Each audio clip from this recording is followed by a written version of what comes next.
इस संसार में कर्म को मानने वाले लोग कहते हैं भाग्य कुछ नहीं होता, और भाग्यवादी लोग यानी जो सिर्फ भाग्य पे भरोसा करते हैं वो कहते हैं किस्मत में जो कुछ लिखा होगा वही होकर रहेगा। अर्थात इंसान कर्म और भाग्य इन दो बिंदुओं की धुरी पर घूमता रहता है और एक दिन इस जग को अलविदा कहकर चला जाता है। तो चलिए भाग्य और कर्म को अच्छे से समझने के लिए पुराणों में बताई गई एक कहानी से समझते हैं। एक जंगल के दोनों ओर अलग अलग राजाओं का राज्य था और उसी जंगल में एक महात्मा रहते थे जिन्हें दोनों राजा अपना गुरु मानते थे। उसी जंगल के बीचों बीच एक नदी बहती थी। अक्सर उसी नदी को लेकर दोनों राज्यों के बीच झगड़े फसाद होते रहते थे। एक बार तो बात बिगड़ते बिगड़ते युद्ध तक आ पहुंची। कोई भी राजा सुलह को तैयार नहीं था, सो युद्ध तो निश्चय ही था। दोनों राजाओं ने युद्ध से पहले महात्मा का आशीर्वाद लेने की सोची और पहुंच गए जंगल की उस कुटिया में जहां महात्मा रहते थे।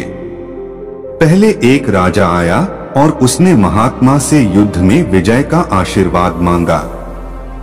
महात्मा ने कुछ देर उस राजा को निहारा और कहा कि राजन, तुम्हारे भाग्य में जीत नहीं दिखती, आगे ईश्वर की मर्जी। यह सुनकर पहला राजा थोड़ा विचलित तो हुआ, फिर उसने सोचा कि यदि हारना ही है तो पूरी ताकत से लड़ेंगे, परंतु यूं ही हार नहीं मानेंगे, और अगर हार भी गए तो हार को भी औरों के लिए उदाहरण बना देंगे, परंतु आसानी से हार नहीं मानेंगे।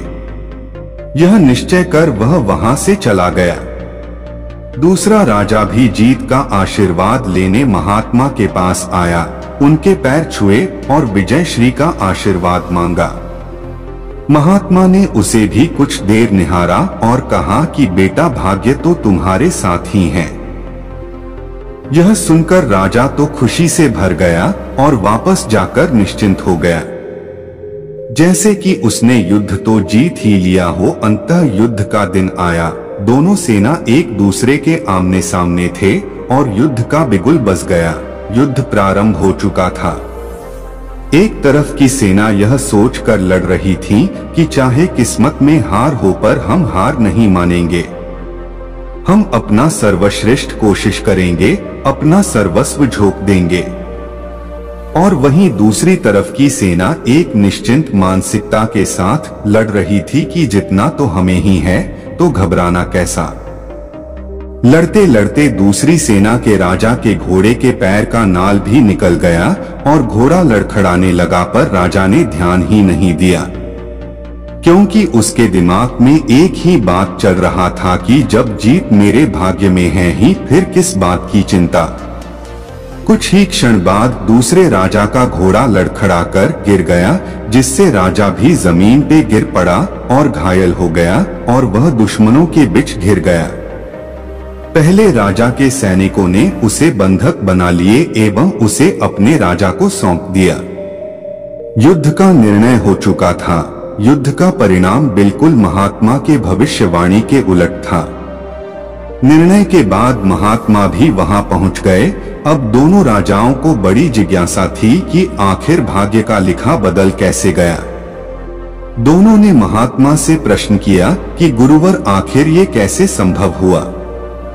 महात्मा ने मुस्कुराते हुए उत्तर दिया, राजन, भाग्य नहीं बदला, वो बिल्कुल अपने जगह सही है, पर तुम लोग बदल गए हो। उन्होंने विजेता राजा की ओर इशारा करते हुए कहा कि अब आपको ही देखो राजन, आपने संभावित हार के बारे में सुनकर दिन रात एक कर दिया। सब कुछ भूलकर आप जबरदस्त तैयारी में जुट गए, यह सोचकर कि परिणाम चाहे जो भी हो पर हार नहीं मानूंगा। खुद हर बात का ख्याल रखा, खुद ही हर रणनीति बनाई, जबकि पहले आपकी योजना सेनापति के भरोसे युद्ध लड़ने की थी। अब महात्मा ने पराजित राजा की ओर इशारा करते हुए कहा कि राजन, आपने तो युद्ध से पहले ही जीत का जश्न मानना शुरू कर दिया था। आपने तो अपने घोड़े की नाल तक का ख्याल नहीं रखा, फिर आप इतनी बड़ी सेना को कैसे संभालते और कैसे उनको कुशल नेतृत्व देते। और हुआ वही जो होना लिखा था। भाग्य नहीं बदला, पर जिनके भाग्य में जो लिखा था उन्होंने ही अपना व्यक्तित्व बदल लिया, फिर बेचारा भाग्य क्या करता। तो दोस्तों, आप लोगों को कैसी लगी ये कहानियां और इन कहानियों से आपको क्या सीख मिली? अगर आप भी चाहते हैं कि हमारा समाज स्वच्छ बने तो इन कहानियों को ज्यादा से ज्यादा लाइक शेयर करें। हमारी अगली कहानी सबसे पहले सुनने के लिए हमारे चैनल ट्रूथ ऑफ बुद्धा को सब्सक्राइब करके ऑल बटन को क्लिक करें।